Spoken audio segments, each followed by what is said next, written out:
જય શ્રી કૃષ્ણ મિત્રો। ગરમીમાં ઠંડુ ઠંડુ કંઈ ખાવાનું મન થાય તો આપણે શું બનાવીશું એવો વિચાર આવે તો આજે આપણે ચીકુનો આઈસ્ક્રીમ બનાવીશું। તો એની માટે મેં આ 4 ચીકુ લઈ લીધા છે, ધોઈ અને કોરા કરી લીધા છે।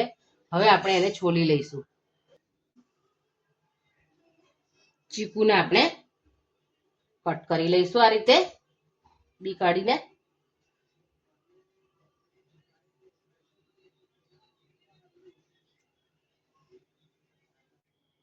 હવે આપણે એક મિક્સર જાર લઈ લઈશું, એમાં આપણે ચીકુના ટુકડા લઈ લઈશું। પછી મેં આ 10 થી 12 કાજુ પલાળીને રાખ્યા હતા ગરમ પાણીમાં, એ લઈ લઈશું। આપણે પા વાટકી ખડી સાકર ઉમેરીશું। ક્રીમી ટેક્સચર માટે આપણે 2 ચમચી જેટલો મિલ્ક પાવડર ઉમેરીશું। આ ગરમ દૂધમાં પલાળેલું ખજૂર આપણે મીઠાશ માટે લઈશું, એટલે આપણે સાકર ઓછી ઉમેરી છે। હવે આ બધી વસ્તુને આપણે ગ્રાઇન્ડ કરી લઈશું। તમારી પાસે મિલ્ક પાવડર ના હોય તો તમે ઘરની મલાઈ પણ 2 ચમચી ઉમેરી શકો છો। એકદમ સ્મૂથ બનાવવા માટે આપણે થોડું દૂધ એમાં આપણે ઉમેરીશું હજુ,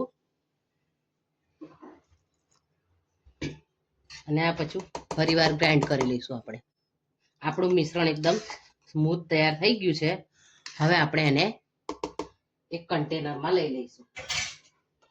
તમારી પાસે કોઈ પણ કન્ટેનર હોય એ તમે લઈ શકો છો। આ રીતે તો મિશ્રણને આટલે એક કન્ટેનરમાં ભરી દીધું છે। હવે આપણે એને ચીકુના પીસથી ગાર્નિશ કરીશું। ચીકુ કોને કોને ભાવે છે, ચીકુનો આઈસ્ક્રીમ કોને ભાવે છે એ પણ મને તમે કોમેન્ટમાં લખીને જરૂર જણાવજો। મને તો ચીકુ ખૂબ જ ભાવે છે, આઈ લવ ચીકુ। જો તમને ભાવતા હોય તો તમે મને કોમેન્ટમાં લખીને જરૂર જણાવજો। આ રીતે ફ્રીઝરમાં 8 કલાક માટે સેટ કરવા મૂકી દઈશું। તો આપણે જોઈ લઈએ 8 કલાક પછી આપણો આઈસ્ક્રીમ તૈયાર થઈ ગયો છે। હવે દર્શીલે કાઢ્યો છે, જો એને બહુ ભાવે છે આઈસ્ક્રીમ દર્શીલને મારા। જો 8 કલાક પછી આપણો આઈસ્ક્રીમ સરસ તૈયાર થઈ ગયો છે। જો ચલો આઈસ્ક્રીમ ખાઈ લઈએ આપણે। તો તૈયાર છે આપણો ઠંડો ઠંડો કુલ કુલ સ્વીટ ચીકુનો આઈસ્ક્રીમ।